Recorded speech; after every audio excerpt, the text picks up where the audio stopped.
Gokshura powder ये एक miracle product है। एक्चुअली इसके बेनिफिट्स बहुत ही ट्रिमेंडस है। ये बहुत कॉमन हर्ब है, ये इंडिया में हर जगह पाया जाता है। आपने देखा भी होगा, लेकिन हमें इसके बेनिफिट्स के बारे में इतना नहीं पता होता है, क्योंकि ये बहुत ही कॉमन हर्ब है।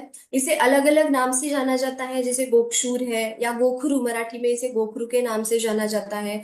आयुर्वेद में इसे त्रिकंटक नाम से भी जानते हैं। इसके जो कांटे हैं आप देख रहे हैं, कभी 3 या 4 या 5 इस तरीके से अलग अलग पैर में ये पाए जाते हैं, तो इसे त्रिकंटक नाम दिया गया है आयुर्वेद में। इसे श्वदंष्ट्रा नाम से भी जाना जाता है। इसके नाम से अलग अलग फॉर्मुलेशंस आपको मार्केट में मिलेंगे। जब भी आपके दिमाग में यूरिनरी, आपके सामने कभी भी कोई पर्सन आता है यूरिनरी सिस्टम रिलेटेड प्रॉब्लम लेके, तो यूरिनरी सिस्टम रिलेटेड कौन से प्रॉब्लम्स होते हैं, जैसे मुझे यूरिन में बर्निंग हो रही है, मुझे यूरिन से ब्लीडिंग हो रही है, कभी कभार बहुत ज्यादा पेनफुल यूरिन हो रही है, या किडनी स्टोन की प्रॉब्लम हो रही है। अलग अलग तरीके के ये यूरिनरी सिस्टम रिलेटेड जो भी प्रॉब्लम्स होते हैं, उसमें आपको एकदम झट से क्लिक होना चाहिए कि हमारे पास गोक्षुरा अवेलेबल है। क्योंकि गोक्षुर इन सारे डिसऑर्डर्स पे बहुत ही अच्छी तरीके से काम करता है, और आपको बहुत अच्छे रिजल्ट पेशेंट में देखने को मिलेंगे। इसे आयुर्वेद में रसायन की तरह भी यूज करते हैं, क्योंकि ये वात, पित्त और कफ तीनों ही दोषों पे बहुत अच्छी तरीके से काम करता है। और जो प्रोडक्ट्स, जो भी हर्ब्स होते हैं जो वात पित्त कफ तीनों दोषों पे काम करते हैं, वो हम रसायन की तरह यूज कर सकते हैं।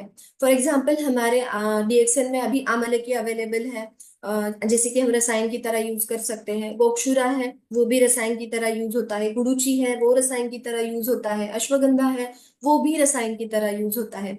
तो अगर जो औषधि रसायन की तरह यूज होती है, तो वो आपके शरीर को बल प्रदान करती है, बल्य जैसे काम करती है, तो ये आपको एनर्जी देने का काम करती है।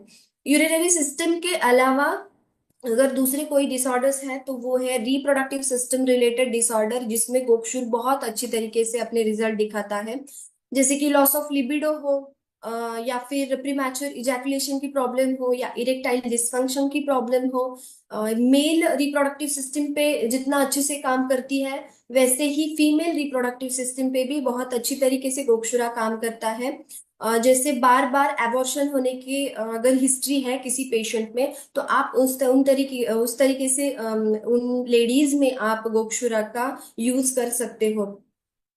फिर ये इसे जो है वो कफ निस्तारक कहा गया है। कफ निस्तारक मतलब अगर आपकी बॉडी में ज्यादा कफ बन गया है, कंजेशन है, या कफ रेस्पिरेटरी डिसीज रिलेटेड कोई प्रॉब्लम है आपको, तो गोक्षुर उस पे भी बहुत अच्छी तरीके से काम काम करता है। अगर बॉडी में कफ बढ़ गया है, मतलब क्लेद बढ़ गया है, चिकनापन बढ़ गया है, तो ये आपकी बॉडी का डिटॉक्सिफिकेशन यूरिन से करता है। मतलब आपकी यूरिन की क्वांटिटी को बढ़ाता है और आपकी बॉडी को डिटॉक्सिफाई करने में मदद करता है। इसीलिए आयुर्वेद में इसे मूत्रल द्रव्य कहा गया है। दूसरा इसके बेनिफिट में आता है कि इसे रुद्र कहा गया है।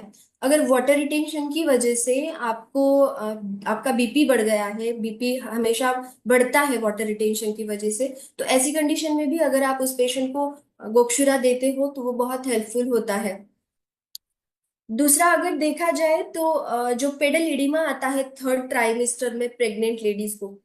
थर्ड ट्राइमेस्टर मतलब जो लास्ट के 3 महीने होते हैं, 7वां 8वां और 9वां महीना, हम देखते हैं कि जनरली बहुत सारी लेडीज में पैरों पे सूजन आ जाती है। इस तरीके के पेशेंट में आप गोक्षुर दे सकते हो।